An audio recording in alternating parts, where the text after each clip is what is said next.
Captain Jake Morrison stood on the bridge of the UHS Endeavour, watching the stars shift and dance as his ship moved through space. The year was 2387, and humanity had spread across 17 different star systems.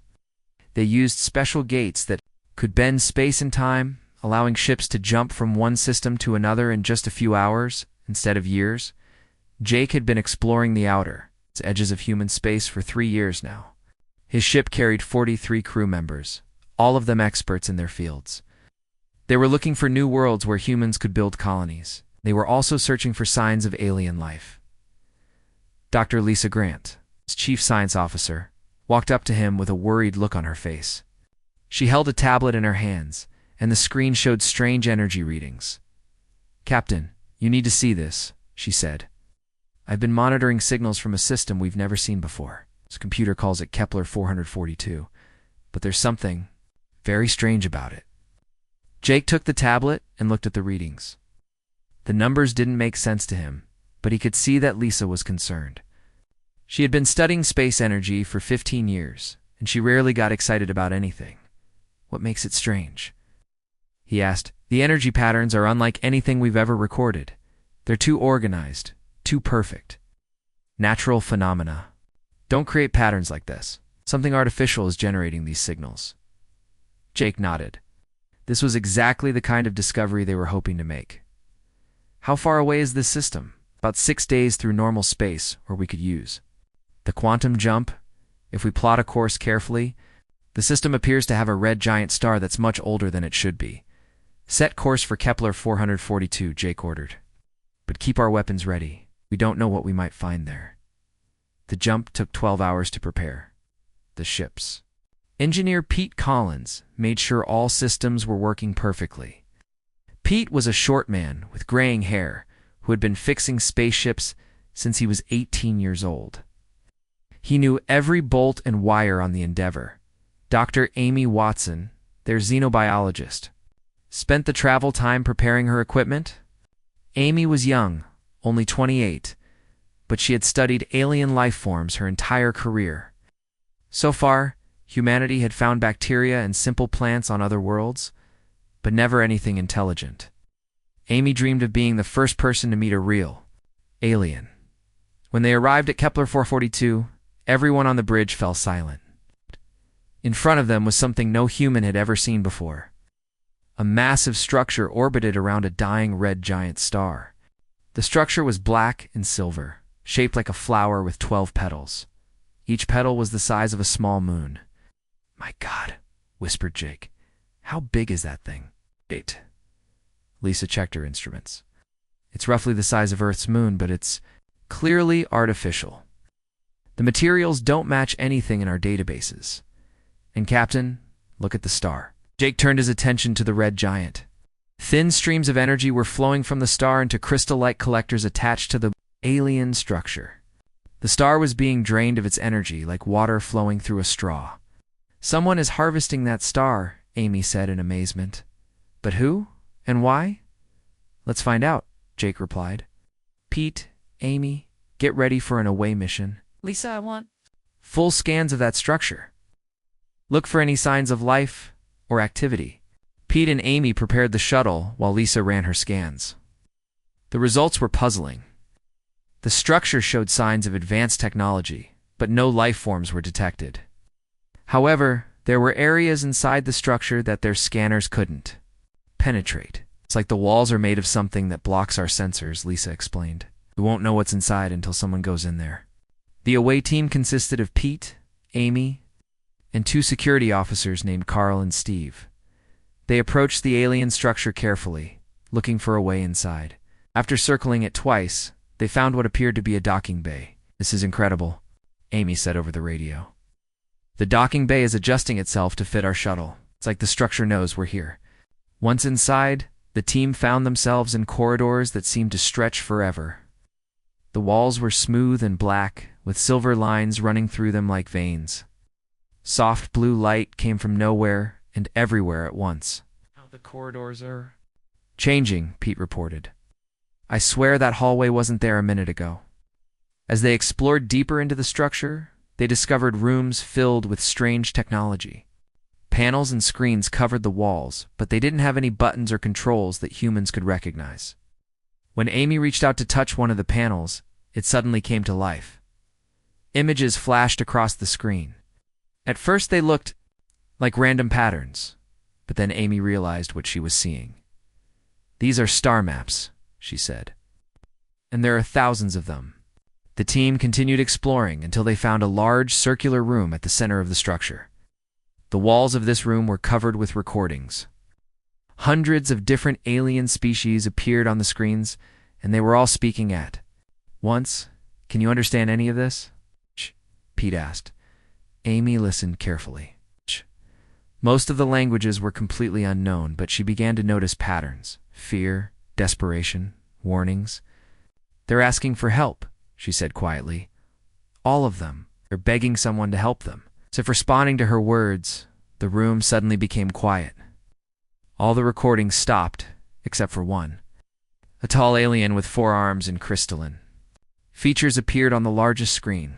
It began to speak in broken English. "Humans, you have come. We hoped, someone would come."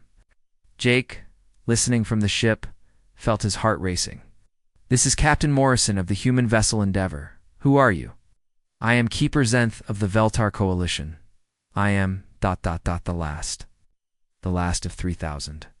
Worlds, the silence has taken everything else." "Is the silence?" Jake asked. The alien's image flickered as if the recording was very old. "Ancient enemy. They harvest civilizations. Not just resources, not just technology. They take hope. They take the will to grow, to dream, to become more than what you are." Amy stepped closer to the screen. "What happened to your people?" "We fought. For thousands of years we fought. Every species, every world. One by one we fell silent. This. Beacon, It was our last act. A warning for whoever came after us." "Are they still out there?" Pete asked. The alien's expression grew even more grave. "Yes. They move slowly, but they never stop. They are coming to your space now, your Earth. 6 months. Perhaps less." Jake felt cold fear creep up his spine. "How many of them are there?" "Fleets. That blot out stars. Ships that devour worlds. They have consumed 1,000,000 civilizations, and each conquest makes them stronger." Zenth paused. "But you, you humans may be different." "Different how?" "Every species we contacted fought alone. Proud, isolated, certain of their own superiority. But your first question was not about your own safety. You asked about others. You asked about us." The alien seemed to smile. Perhaps you will not face them alone." Recording began to fade. "This structure contains all our knowledge. Take it. Learn from our mistakes. And remember, the silence grows stronger by consuming hope. Never let them take that from you." The screen went dark, leaving the away team standing in silence. They had come looking for new worlds to explore. Instead, they had found a warning about humanity's greatest threat. Captain Amy said over the radio. "We need to get this information back to Earth immediately." Jake stared at the alien structure on his main screen. Somewhere out in the darkness, an enemy was approaching. An enemy that had destroyed 1,000 civilizations. But for the first time in galactic history, they might not be facing that enemy alone. "Prep the ship for immediate departure," he ordered. "We're going home." The emergency meeting room at Earth Command was filled with tension. Captain Jake Morrison stood at the front of the room with Keeper Zent's holographic image flickering beside him. The alien had agreed to come to Earth, storing his consciousness in a portable device that could project his form anywhere. Admiral Frank Hayes slammed his fist on the table. "This is impossible," he said loudly. "No enemy could be powerful enough to destroy thousands of civilizations. Our sensors would have detected them years ago." "With respect, Admiral," Dr. Lisa Grant said, "our sensors did detect them. We just didn't know what we were looking at." She activated a large screen that showed energy readings from across human space. "These patterns have been appearing for months. We thought they were natural phenomena, but now we know better." Mary Coleman sat at the head of the table, studying the data carefully. She was a small woman with gray hair, but everyone in the room respected her intelligence and calm judgment. After several minutes of silence, she spoke. "Dr. Grant, in your professional opinion, is this threat real?" "Yes, Madam President. The technology we found at the beacon is thousands of years ahead of ours. The energy signatures match what our long-range sensors are detecting on the edge of our space. Something very large and very powerful is moving toward us." Keeper Zenth's image solidified as he spoke. "Your species has 6 months, perhaps less. The silence moves faster when they detect resistance. They will come in waves. First the scouts, then the harvesters, then the main fleet." General Susan Blake, head of Earth's ground forces, leaned forward. "How did other species fight them?" Lone Zenth replied sadly.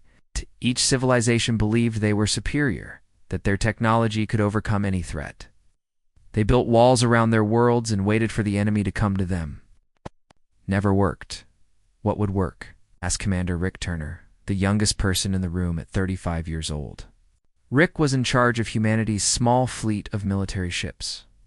"Unity," Zenth said. "The silence is strong because they are united. They absorb the knowledge and abilities of every species they conquer. To defeat them, you need something they have never faced before." President Coleman made her decision. "I'm authorizing Operation Prometheus. We will unite every human colony and prepare for war." "Commander Turner, you have full authority to convert our civilian ships into military vessels." "General Blake, start training ground forces for combat against an unknown enemy." Over the next few weeks, humanity transformed itself. Merchant ships were fitted with weapons. Exploration vessels became scouts and patrol boats. Factories that once made consumer goods began producing military equipment. But Jake Morrison and his team were working on something more important. Using Zenth's knowledge, they had begun contacting other alien survivors hidden throughout the galaxy. The response was amazing. The first to answer was a species called the Threx. They looked like giant insects with 6 legs and 4 arms. Their representative, named ClickBus 7, communicated through a translation device that turned their clicking sounds into English. "We have hidden for 300 years, ClickBus 7 said during their first meeting. Our hive worlds were consumed, but some of us escaped in small ships. We have been waiting for someone brave enough to fight." The Threx brought knowledge of mass production and swarm tactics. They could build thousands of small fighters very quickly, and they knew how to coordinate large numbers of ships in battle. The second species to join them was called the Luminari. They were beings made of pure energy who could take solid form when needed. Their leader, Bright Star Dancing, appeared as a glowing humanoid figure. "The silence cannot absorb us completely," Bright Star Dancing explained. "Our energy forms confuse their harvesting technology. We have learned to hide in stars and gas clouds, but we've never been strong enough to fight back." The Luminari contributed their knowledge of energy manipulation and defensive shields. They could create barriers that would protect ships from the silence's harvesting beams. The third species was the most unusual. The Verdani were plant-like beings who grew rather than being born. Their speaker, Root of Wisdom, appeared as a walking tree with many branches and colorful leaves. "Our life itself," Root of Wisdom said in a voice like rustling leaves. "The silence consumes life, but they do not understand it. We have created seeds that can grow in their ships, weapons that attack their technology from within." As these species shared their knowledge, something incredible began to happen. Human engineers like Elena Rodriguez started designing new types of ships that combined technologies from all 4 species. The results were vessels unlike anything the galaxy had ever seen. The new ships could change their configuration during battle, growing new weapons or armor as needed. They could repair themselves using Verdani biotechnology. They could become invisible using Luminari energy manipulation. And they could coordinate with hundreds of other ships using Threx swarm intelligence. But the most important discovery came from Dr. Carl Murphy, a marine biologist who had been studying samples of silence technology. He found that the enemy's harvesting systems had a weakness. "They're too perfect," he explained to the assembled scientists. The silence has been absorbing other species for so long that they've lost the ability to adapt to truly new situations. They expect other civilizations to follow certain patterns, but humans don't follow those patterns. What do you mean? Asked Dr. Amy Watson. Every other species apparently fought them the same way. Defensive positions, logical tactics, predictable responses, but humans are chaotic. We do things that don't make sense from a military perspective, but somehow work anyway. To test this theory, Commander Turner organized war games between human crews and simulated silence forces. The results were encouraging. Ow! When human commanders followed textbook military tactics, they lost quickly. But when they were allowed to be creative and unpredictable, they won more often than not. Fighter pilot Lieutenant Chris Parker became the first human to master combat under simulated silence conditions. During one exercise, instead of attacking the enemy ships directly, he flew his fighter in seemingly random patterns while broadcasting Earth music at maximum volume. The simulation's artificial intelligence became so confused trying to analyze his behavior that it made tactical errors. The key is not to think like soldiers, Chris explained after the exercise. We need to think like humans. Crazy, stubborn, unpredictable humans who refuse to do what the enemy expects. As the months passed, reports came in from long-range scouts. The Silence advance forces had been spotted at the edge of human space. They were massive, dark ships that seemed to absorb light itself. Smaller harvester craft swarmed around them like insects around a hive. But humanity was no longer alone. The combined fleet now included ships from 4 different species, each contributing their unique strengths. More importantly, they had something the galaxy had never seen before: a truly cooperative military force, where different species worked together as equals. Keeper Zenth watched the preparations with growing hope. In all our recorded history, he told Jake one evening, no species has ever asked others to fight beside them as equals. You humans may have found the key to defeating the Silence. What key is that? Jake asked. You refuse to fight alone, and you refuse to give up hope. The Silence feeds on despair and isolation. But you create hope and bring others together. This may be the weapon that finally stops them. 3 months before the projected arrival of the main Silence fleet, the first contact occurred. A small group of their scout ships attacked an outer colony called New Boston. The human defenders were ready. The battle lasted only 6 hours, but it changed everything. For the first time in galactic history, someone had fought the Silence and survived. The alarm bells at Centauri Station rang through the corridors like screaming metal.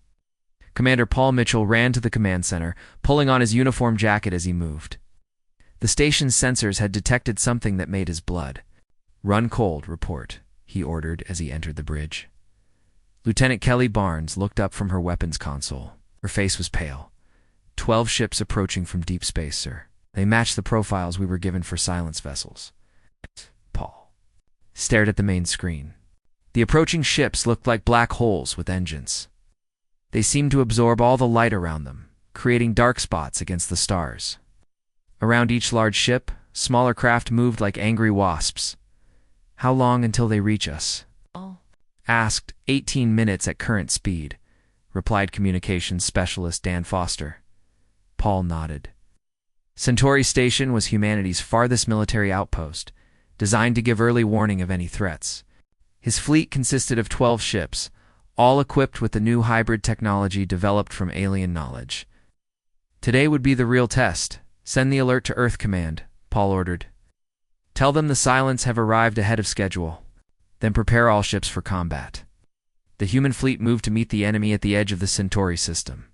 Paul commanded from the bridge of the UHS Defender, a new type of warship that could change its weapons and armor during battle. Around him, his crew worked with calm efficiency despite their fear. The first thing Paul noticed about the Silent ships was how they moved.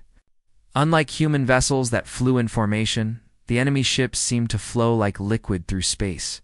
They didn't communicate with radio signals that humans could detect, yet they moved together perfectly.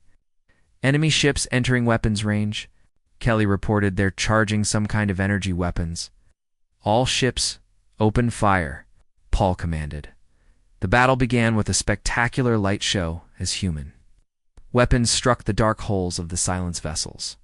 The new plasma cannons, enhanced with luminary energy technology, created bright explosions against the enemy shields.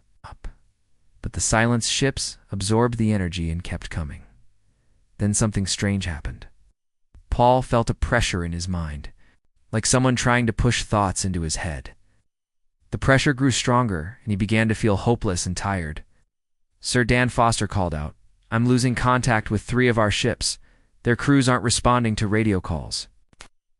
Realized what was happening. "The Silence are attacking our minds," he announced over the fleet communication system. "They're trying to drain our will to fight. Don't let them into your thoughts. Remember why we're fighting." This was the psychic attack that Keeper Zenth had warned them about. Other species had apparently given up within minutes when faced with this mental assault. But something was different about humans. Kelly Barnes continued firing her weapons even as the mental pressure increased. "I can feel them trying to make me quit," she said through gritted teeth. "But I won't let them hurt my family on Earth."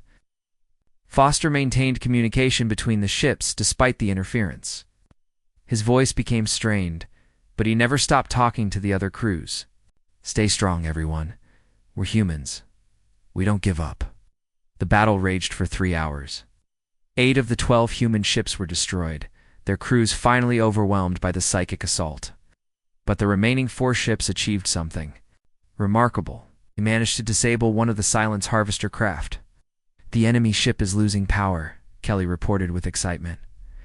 "I think we actually hurt them." Paul couldn't believe it. For the first time in recorded galactic history, someone had successfully damaged Silence technology. "Tractor beam that wreck," he ordered. "We're taking it back to Earth." As the remaining Silence ships retreated, Paul surveyed the damage. They had lost 2/3 of their fleet, but they had proven something important. The Silence could be fought, they could be hurt. And humans could resist their psychic attacks longer than any other known species. Back on Earth, Dr. Lisa Grant and her team studied the captured Silence ship with fascination and horror. The technology was unlike anything they had ever seen. The hull was made of a material that seemed to be part metal and part living tissue. "It's incredible," Amy Watson said, as she examined a sample under her microscope. "This isn't just technology. It's alive. The entire ship is like a single organism." Further investigation revealed the terrifying truth about the Silence. They weren't actually a single species. They were a collective consciousness made up of thousands of different races that had been absorbed over millions of years. "Look at these neural pathways," Lisa said, pointing to a strange network of fibers running through the ship's walls. Each one represents a different species that was consumed. The Silence preserve the knowledge and abilities of everyone they conquer, but they erase their individual identities. The discovery explained how the Silence had become so powerful. Every time they conquered a civilization, they became smarter and stronger. They had the combined intelligence of 1,000,000 different species. But Amy made another discovery that gave everyone hope. "The absorption process isn't perfect," she explained. "There are gaps in the neural network. Places where the original consciousness tried to resist. If we could find a way to reach those trapped minds." Meanwhile, Captain Jake Morrison, now promoted to Admiral, was developing new battle tactics. Based on what they had learned at Centauri Station, the key was humanity's resistance to psychic attack. Lieutenant Chris Parker led the first squadron of pilots, trained specifically to fight under psychic assault conditions. During training exercises, the pilots learned to use the mental pressure as fuel for their determination rather than letting it weaken them. "The trick is not to fight the feeling," Chris explained to his students. "Accept that you're scared and angry and tired. Then use those emotions to make you fight harder." Dr. Carl Murphy made another breakthrough when he discovered that human creativity actually caused problems for Silent systems. Their collective consciousness was so used to predictable behavior that truly original thinking created feedback loops in their network. "They're like a computer that's become too smart for its own good," he explained. "They can predict almost any logical response, but they can't handle genuine randomness." This led to the development of new combat techniques that seemed crazy, but actually worked.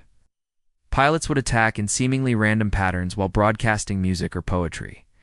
Ship captains would make tactical decisions based on coin flips or dice rolls. The unpredictability confused the Silence targeting systems. Keeper Zenth was amazed by these developments. No other species ever thought to use chaos as a weapon, he told Jake during one of their planning sessions. You humans truly are unique. The alien Keeper species began sharing more of their secret knowledge. Zenth revealed that scattered throughout the galaxy were hidden weapons caches left by civilizations that chosen to destroy themselves rather than be absorbed by the Silence. They called them last gift sites, Zenth explained. Each one contains weapons and technology that the dying civilizations hoped might someday help free the galaxy. The first last gift site was located in the asteroid fields of the Vega system. Captain Lisa Thompson volunteered to lead the recovery mission aboard the UHS Defiance, one of the new hybrid vessels. What they found amazed everyone. The cache contained weapons that could disrupt the energy patterns holding the Silence Collective together, instead of trying to destroy the enemy ships. These weapons could actually disconnect the absorbed consciousnesses from the collective. Control!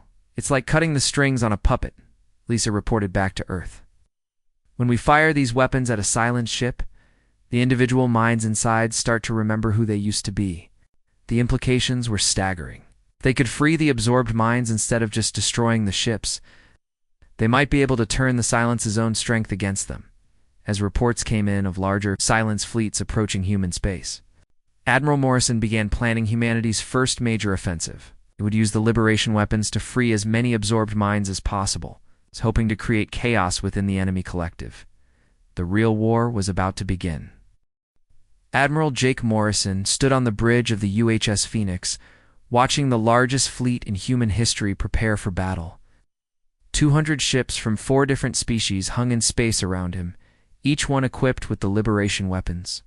Found in the last gift caches, their target was a massive Silence Harvester fleet that had just begun consuming the outer colonies of the Alpha Centauri system.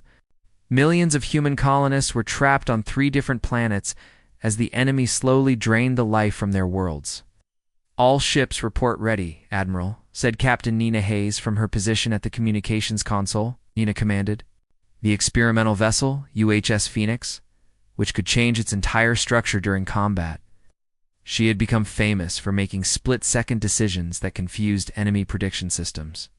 Begin the attack, Jake ordered. The battle started with Captain Alan Rodriguez leading his squadron of hybrid fighters toward the enemy fleet. Alan had trained under Chris Parker and specialized in chaotic flying patterns that drove Silence targeting computers crazy. His pilots flew in formations that looked random but were actually carefully planned to maximize confusion. Deploying liberation weapons, Alan reported as his fighters swept toward the nearest Silence ship. The new weapons didn't explode like normal missiles. Instead, they sent out waves of energy that disrupted the neural connections holding the collective consciousness together. The effect was immediate and dramatic. The Silence ship suddenly stopped moving in its smooth, coordinated pattern. Parts of the vessel began moving independently, as if different sections were being controlled by different minds. It's working, Alan shouted over the radio. Is breaking apart from the inside. Hot! But the Silence quickly adapted to the new threat. The other enemy ships changed their formation and began focusing their psychic attacks on the human pilots. Unlike the previous battle at Centauri Station, this assault was much stronger. Several pilots immediately fell unconscious as the mental pressure overwhelmed them. Their fighters began drifting helplessly through space. But other pilots, trained in the new resistance techniques, managed to keep flying. Use the pressure. Chris Parker's voice came over the squadron radio. He was leading a second wave of fighters. Let it make you angry. Angry pilots fight better than calm ones. Meanwhile, General Susan Blake was coordinating ground assault. Teams on the 3 threatened colonies, or Marines, had been dropped onto the planets in special pods that could penetrate the energy fields surrounding. Silence installations. Major Beth Collins led one assault team into a massive processing center where the Silence were converting captured humans into components of their collective. What she found inside made her sick with horror.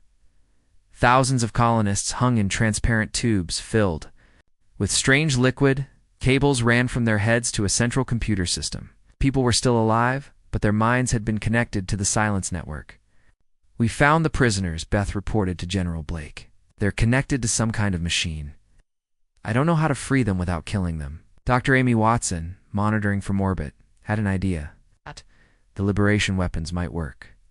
On the processing center, too. If you can get close enough to the central computer, we might be able to disrupt the connections. Beth and her team fought their way through corridors filled with silenced drones. These weren't the large ships. They had fought in space, but smaller creatures that looked like mechanical spiders. They moved fast and attacked with energy weapons. But they fell quickly to human plasma rifles. The real breakthrough came when Technical Sergeant Mike Turner reached the central computer. Mike was a former computer programmer who had joined the military. When the war started, he understood both human and alien technology better than almost anyone. "I can see the neural pathways," he reported as he connected his equipment to the silence computer. "Each prisoner is linked to hundreds of other minds from different species. But the connections are weaker than they should be." "What does that mean?" Beth asked. "It means the absorption process isn't complete yet. People still remember who they are. If I can reverse the flow of information, I might be able to free not just the humans, but some of the alien minds too." Mike worked for 20 minutes while Beth and her team held off attacking drones. Finally, something clicked into place. The tubes began draining and the captured colonists started waking up. But something else happened too. Throughout the processing center, alien voices began speaking in dozens of different languages. The absorbed minds from other species were remembering their original identities. "My name is Deep Current Flows," said one voice in broken English. "I was a query before the silence took my world. I remember my home in the deep oceans." "I am Sharp Wine Dancing of the Skyborn people," said another. "We flew between the clouds before they caged our spirits." The liberation of these alien minds created chaos throughout the Silence Fleet. Ships that had been moving in perfect coordination suddenly began fighting each other as different absorbed consciousnesses tried to regain control. "Captain." Ow. Nina Hayes saw the opportunity and pressed the attack. Her ship Phoenix could reshape itself during battle, growing new weapons or defensive systems as needed. She used this ability to confuse the enemy even more. "Deploying randomization protocol," she announced, as her ship suddenly split into 5 separate pieces, each attacking a different target. The Silence couldn't predict which piece would attack next because Nina was making her decisions by rolling dice. The tide of battle turned when an entire section of the Silence fleet suddenly stopped fighting and began surrender signals. The liberated minds inside the ships had overwhelmed their captors and were asking for help. "This is Keeper Melodio, Stars of the Harmony Collective," came a transmission from one of the enemy vessels. "We have been prisoners for 800 years. Please help us break free completely." Dr. Lisa Grant, coordinating the liberation efforts from her command ship, realized they had discovered something incredible. The Silence weren't just stealing the abilities of other species. They were also vulnerable to those same abilities when the absorbed minds regained their independence. "The collective consciousness depends on unity," she explained to Admiral Morrison. "When the individual minds start asserting themselves, the whole system becomes unstable." The battle raged for 18 hours. By the end, over half the Silence fleet had been either destroyed or liberated. Thousands of alien consciousnesses had been freed from centuries of captivity. But the cost was enormous. 60 human ships had been destroyed, and 7,000 Marines had been killed in the ground fighting. 3 of the colony worlds had been badly damaged by the Silence harvesting process, but for the first time in galactic history, the Silence had been forced to retreat from a major engagement. More importantly, the liberated alien minds began spreading the word throughout the galaxy that freedom was possible. Within days, hidden survivors from dozens of species began emerging from secret refuges where they had been hiding for centuries. They brought with them knowledge, resources, and most importantly, hope. Keeper Zenth was amazed by the results. "In one battle, you have freed more minds than escaped the Silence in the previous 1,000 years," he told Jake. Word is spreading. To every corner of the galaxy, the revolution has begun. But Jake knew the hardest fighting was still ahead. They'll adapt to our tactics, he warned his commanders. The next battle will be even more difficult. He was right. Reports were already coming in of massive silence reinforcements moving toward human space. The enemy had learned from their defeats and was preparing a response that would test humanity's resolve like never before. The war for the galaxy's freedom had truly begun, and the outcome would determine whether consciousness itself could survive. In a universe dominated by collective minds that erased individual identity, Admiral Morrison looked out at the stars and made a promise to every free mind in the galaxy. Humanity would not fight alone, and they would never surrender the right to think and dream as individuals. 2 years after the first victory against the Silence, Admiral Jake Morrison stood before the largest gathering of free minds in galactic history. Representatives from over 300 species filled the massive assembly hall on New Unity Station, a space platform built from the wreckage of captured silent ships. Today we end this war forever, Jake announced to the assembled fleet commanders.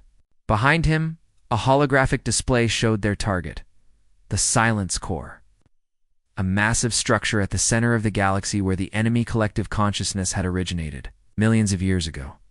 The Coalition fleet was beyond anything the galaxy had ever seen. 5,000 ships from hundreds of different species hung in space around the station.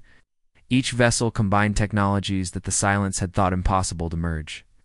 Human creativity, Threx manufacturing, Luminary energy manipulation, Verdani, biological systems, and dozens of other alien innovations working together. Captain Elena Rodriguez, now commanding the flagship UHS Prometheus, reviewed the battle plan. With her senior officers, the ship had been built using technologies from 50 different liberated species, making it the most advanced vessel ever constructed.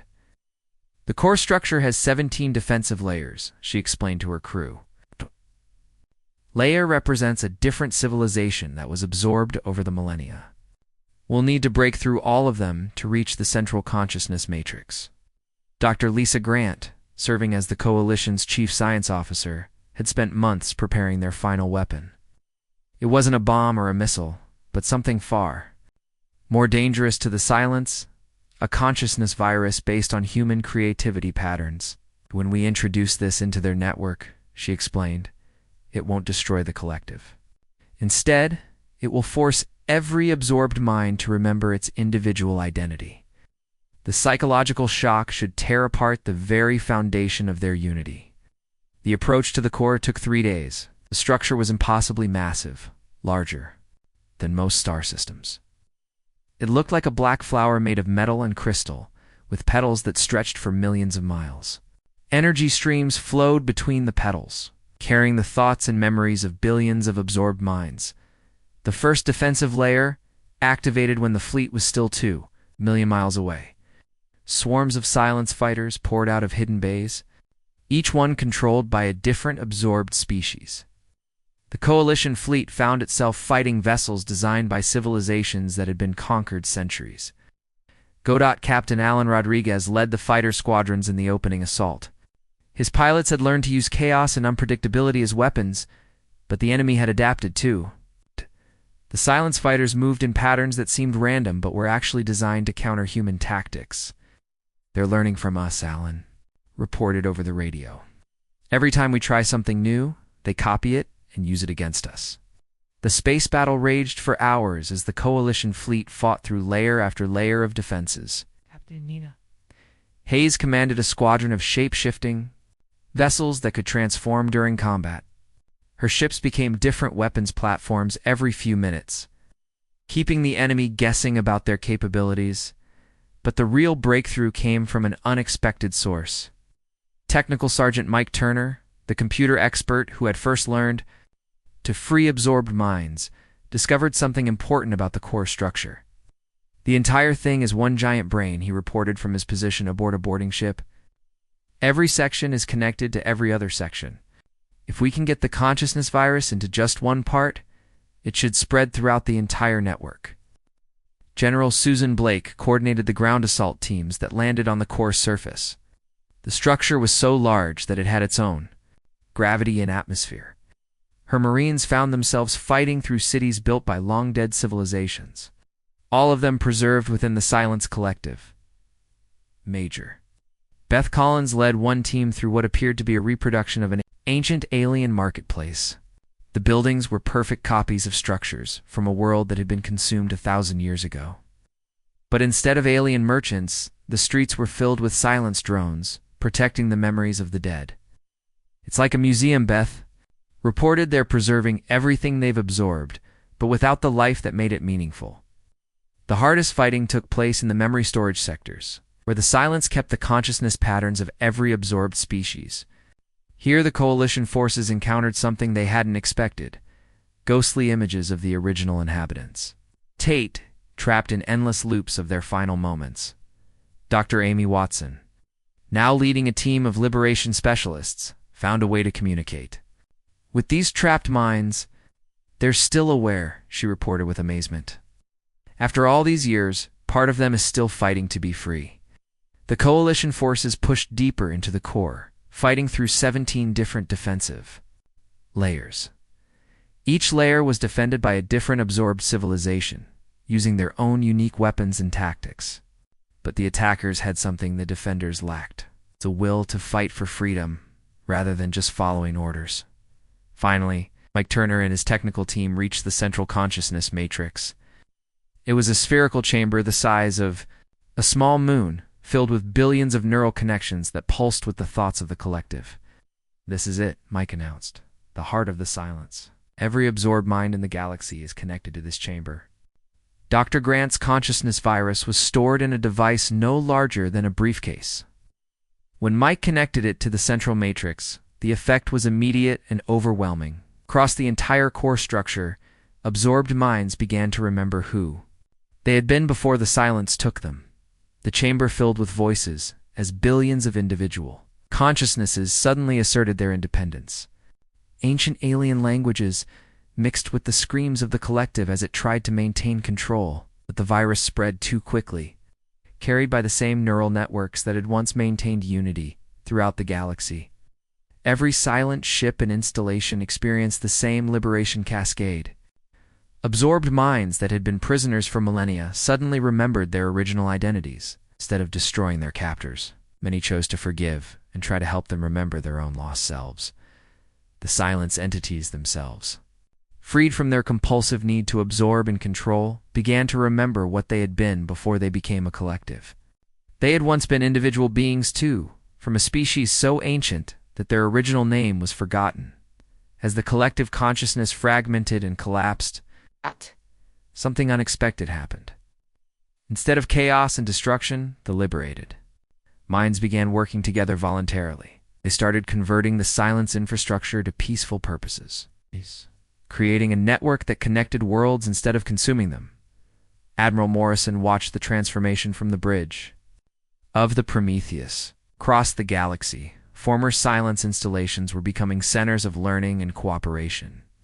The massive infrastructure that had taken millions of years to build was being transformed into something that would benefit all free species. Keeper Zenth, its holographic form flickering with joy, spoke to the assembled coalition leaders. "You have done something that we thought impossible. You didn't just defeat the silence, you healed the galaxy's greatest wound." 5 years later, Jake Morrison stood in a garden on New Earth, a world that had been rebuilt from a former silence processing center. Around him, children from dozens of different species played together, sharing games and stories that sparked creativity and wonder. The long road through silence and flame had ended not with humanity's dominance, but with the creation of a truly cooperative galactic civilization. The lesson learned was simple but powerful. Individual freedom and cooperation were not opposites, but partners in the endless dance of life and growth. Above them, the stars shone brighter than ever before. No longer silent, but filled with the voices of billions of free minds choosing their own destinies.